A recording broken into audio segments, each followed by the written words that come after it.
See the Flyers' new coaching hire, Mr. John Tortorella. What are your thoughts, brother? I like it. I think that there were some options this offseason with Trotz, and then Bruce Cassidy came up out of nowhere there when Boston let him go. And I think you had some options here, but they're all good options. Right. So, especially with last year, with how pathetic the season kind of spiraled out of control, I think you got someone with some structure, some attitude, some oomph, and they might cross the line a little bit. But I think last year snowballed so out of control that this might be the perfect time for that voice, you know? Right. Yeah, I agree. We said this before, and I actually spoke to you last night there, Brodes.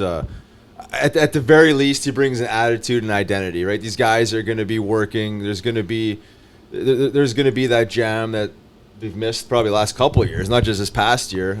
So we've always talked about John Tortorella being a good hire before he was picked. I mean, obviously, there was a couple other candidates, even Rick Tocchet thrown in there. I'm not saying that these guys wouldn't get the guys to play and wouldn't bring an identity to them, but I think Torts is known for that. You know, shelf life is generally pretty short in most teams he goes to, but, they're going to have to bring in a few pieces to help complement his style and his attitude, so...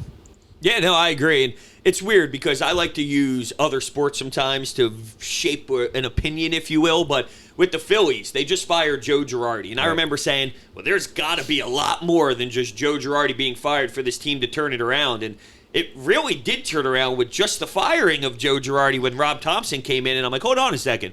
Maybe there's more to this. So I'm using that maybe to sell myself a little optimism on, I'm not telling you this team's going to be great, but I don't think last year was really who they were. I thought they played bad hockey, but I don't think they have bad hockey players. Right. Plus, health played a big factor, but sure. I don't know. Was the firing of Joe Girardi maybe an example of what can happen with the culture shift here of whatever happened with AV, which there was some noise and speculation inside of the locker room before last year happened, and I don't know, maybe the tone being changed from Tortorella would be something to compare to what happened with the Phils.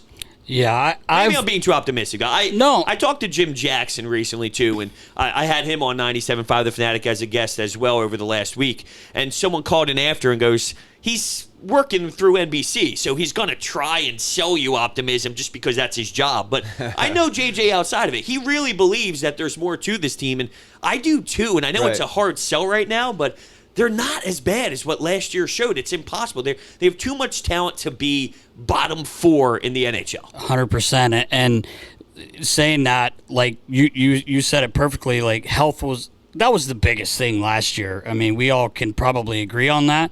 Even if you have that full lineup, maybe still they're sneaking into the playoffs, maybe they're not, but they don't finish where they finished. But Torts, I worked with him three times, and he's a great man, which we've talked about 100 times, but he pushes you and he expects you to work hard.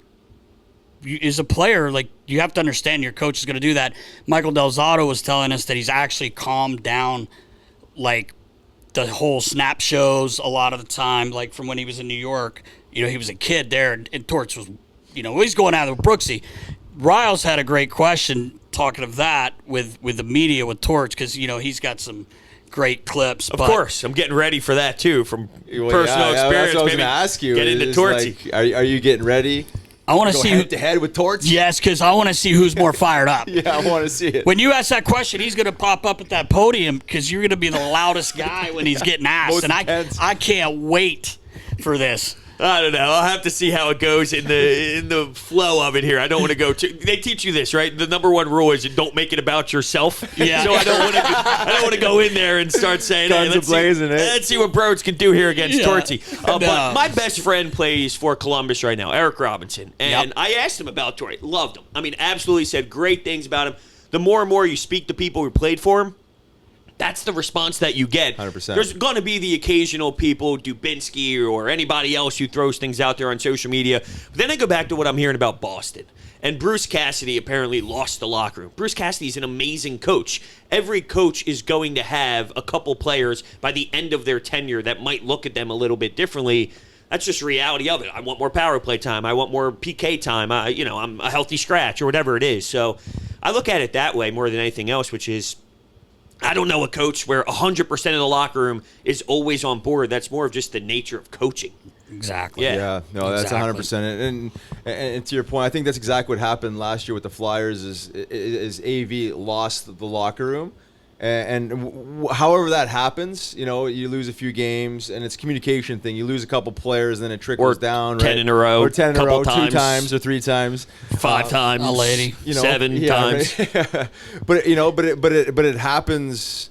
Say slowly, and then eventually it's like out of control, right? And that happens with the best coaches that ever played, ever coached the game. So, we've heard a ton of positive things from Torts. Yes, you're gonna have some disgruntled players. There always is, right? Guys are always trying to get more playing time. They're trying to get in and out of, into the lineup. Obviously, for guys that are not playing, and I think it's always about communication and how it's communicated to the player, and that respect is built. But over time, especially when you start losing. Things get hairy, and then people get fired, and then here we are.